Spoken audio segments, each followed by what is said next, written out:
en cause des conquêtes dont eux, ces messieurs de la finance, ces messieurs qui sont aux manettes aujourd'hui pour le gouvernement, ne sont pas dépositaires.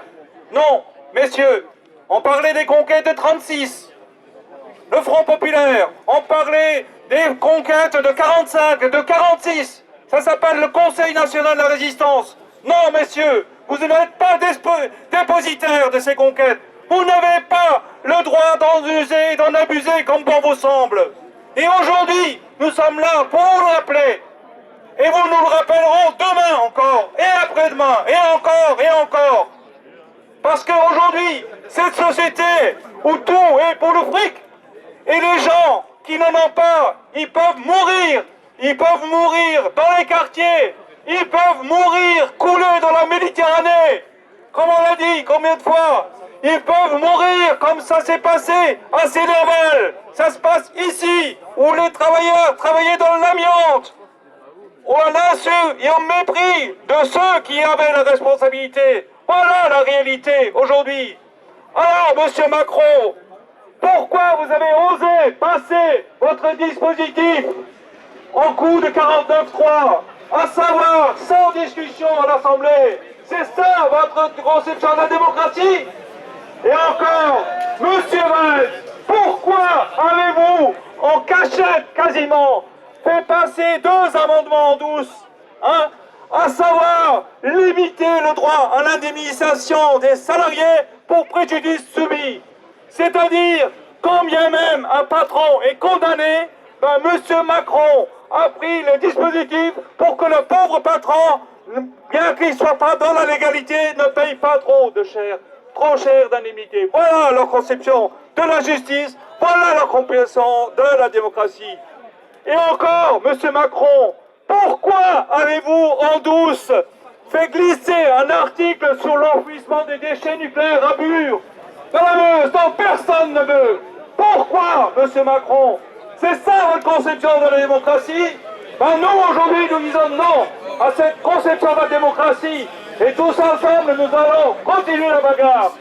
Continuer la bagarre pour le respect de nos droits, pour le respect des droits des salariés, pour le respect des conquêtes et la défense de ces conquêtes, et pour gagner de nouvelles. Ne vous en déplaise, monsieur Macron, ne vous en déplaise, monsieur le président du MEDEF, ne vous en déplaise, monsieur Hollande. Voilà, tous ensemble, nous vaincrons. Résistance! Résistance! Résistance! Résistance! Je voudrais parler au nom de la SPSU. Nous ne sommes pas très nombreux, mais au moins les retraités peuvent être disponibles. Alors, ce que je voudrais, c'est très simple. La FSU a aussi appelé à participer à cette journée. La politique de gouvernement envers les services publics, envers la fonction publique est honteuse. Notamment les attaques qui sont faites au niveau de l'éducation nationale et de la santé, le traitement qu'on fait subir à ces grandes fonctions publiques est honteux. Les enseignants ne sont pas assez nombreux, l'ensemble des fonctionnaires voient, actifs et retraités, voient ces salaires bloqués depuis 5 ans avec le blocage du point d'indice. Et puis vous êtes au courant, mais cet été, il y a eu plein de fermetures de SAMU, hein, ou de parties d'hôpitaux, parce qu'il n'y a plus assez de finances pour l'hôpital public. Et de ce point de vue-là, comme d'autres l'ont fait aussi, ben oui, l'actuel gouvernement fait une double politique, mais c'est une attaque de déstructuration de la fonction publique. Quand ils embauchent énormément d'intérimaires. Les gens de la Poste sont bien placés pour le dire, mais il n'y a pas qu'à la Poste. Et puis, en fait, il y a une volonté de casser le statut de la fonction publique et d'aider la privatisation. Alors la privatisation, ça se passe de 2 façons. Vous voyez bien le regroupement de 3 hôpitaux privés au bord du Rhin. Celui-là, je crois qu'il a eu beaucoup de services publics. Et puis il y a aussi, c'est pas la privatisation, mais quand on développe l'apprentissage et qu'on ne donne pas suffisamment de moyens au lycée professionnel, et ben c'est pas bon non plus pour les laisser pour compte pour ceux qui sont en bas de l'échelle sociale.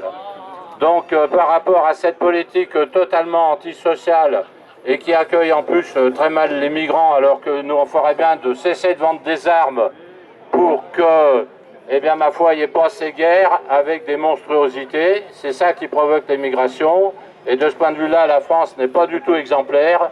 Eh bien, cette politique, il faut la changer. Il faut une politique sociale, une politique de justice sociale, une politique d'accueil des migrants et une politique de paix. Voilà, c'est dans ces conditions qu'on aura une France et une Europe démocratique. Et pas par l'actuelle, je dirais, l'actuelle attitude de ce